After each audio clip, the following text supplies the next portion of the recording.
신앙생활을 하다 보면 원하지 않거나 뜻하지 않은 어려움들에 봉착할 때가 있습니다. 그리고 그런 어려움들 속에서 어떤 결정을 내렸을 때 이렇게 해도 되는지 또 이렇게 살아도 되는지에 대한 고민들을 하기도 합니다. 오늘 본문에 나오는 다윗의 상황이 그러했습니다. 사울에게 계속 쫓기는 상황 속에서 다윗은 블레셋으로 도망가는 선택을 하게 됩니다. 블레셋은 당시 이스라엘과 대치 중이었던 나라였으며 심지어 다윗이 찾아간 도시 가드는 다윗이 물리쳤던 골리앗의 출신 도시이기도 했습니다. 다윗은 그런 나라로 망명가는 선택을 하게 되는 것입니다. 그런데 다윗이 블레셋으로 가려 했던 것은 이번만은 아니었습니다. 사울을 피해 도망자의 길에 오른 다윗이 가장 먼저 갔던 곳은 놉이었습니다. 그곳에서 다윗은 떡과 골리앗의 칼을 얻었고 놉에서 이동한 곳이 바로 블레셋 가드였습니다. 그러나 그 당시에는 그곳에 신하들이 반대하게 됩니다.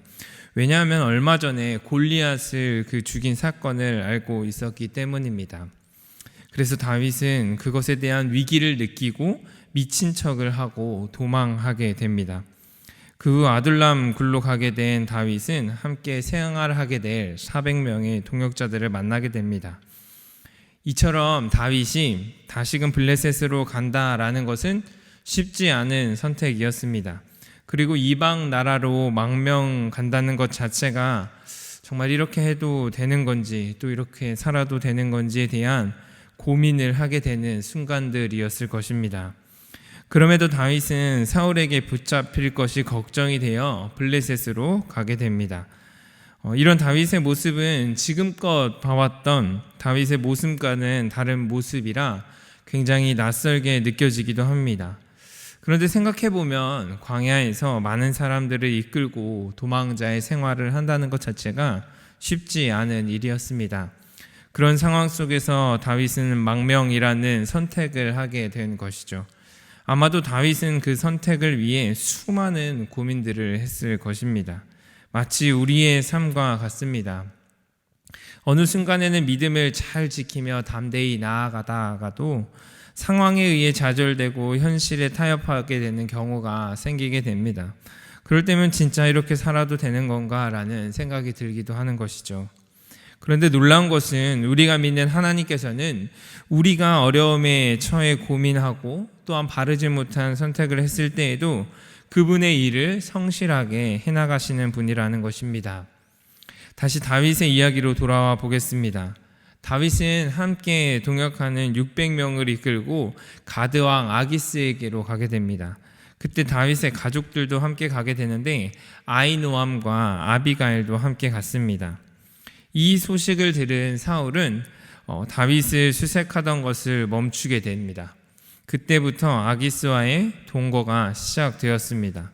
그러던 어느 날 다윗은 아기스에게 한 가지 제안을 합니다. 지방 한 성읍을 주면 그곳에서 지내겠다는 것이었습니다. 그러자 아기스는 한 성읍을 내어줍니다. 6절 말씀입니다. 아기스가 그날에 시글락을 그에게 주었으므로 시글락이 오늘까지 유다 왕에게 속하니라. 바로 시글락이라는 도시였습니다. 당시 시글락은 블레셋에 소속된 성읍이었는데요. 이 시글락은 가나안 정복 시 유다 지파에게 할당되었던 성읍이기도 했습니다. 여호수아 15장 20절과 31절을 제가 읽어드리도록 하겠습니다. 유다 자손의 지파가 그들의 가족대로 받은 기업은 이러하니라. 시글락과 맏만나와 산산나와. 여호수아 15장은 이스라엘 백성들이 약속의 땅 가나안을 정복하고 그 안에서 땅이 분배되는 장면이 등장합니다. 특히 유다 지파에게 어떤 성읍이 분배되었는지를 알 수 있는데 시글락은 바로 이 유다 지파에게 분배되었던 성읍이었던 것이죠. 그리고 여호수아 19장에 보면 유다 지파의 기업 내에 땅을 분배받게 되는 지파가 등장하게 됩니다. 바로 시므온 지파입니다. 그래서 여호수아 19장에 보면 시므온 지파는 이후 시글락을 분배받게 됩니다. 이처럼 이 도시는 이스라엘 성읍이었지만 블레셋에게 빼앗겨 당시에는 블레셋 성읍이 된 것입니다. 그런데 그 성읍이 말도 안 되는 방법으로 다시금 유다에게 돌아오게 된 것입니다. 다윗에게 분배된 이후로 시글락은 유다에게 속하게 되게 됩니다. 6절 하반절을 다시 한번 읽어드리도록 하겠습니다. 시글락이 오늘까지 유다 왕에게 속하니라. 아멘. 말씀을 정리하도록 하겠습니다.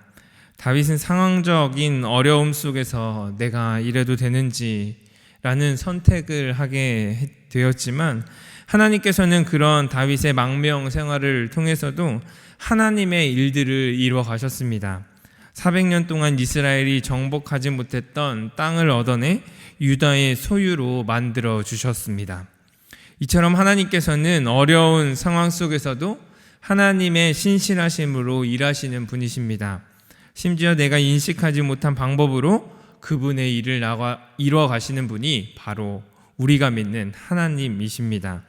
그렇기에 우리에게 필요한 것은 무엇이냐면 상황과 선택에 따른 우리 자신을 자책하거나 또 정죄하거나 포기하는 것이 아니라 우리의 시선을 하나님의 일하심에 두는 것입니다.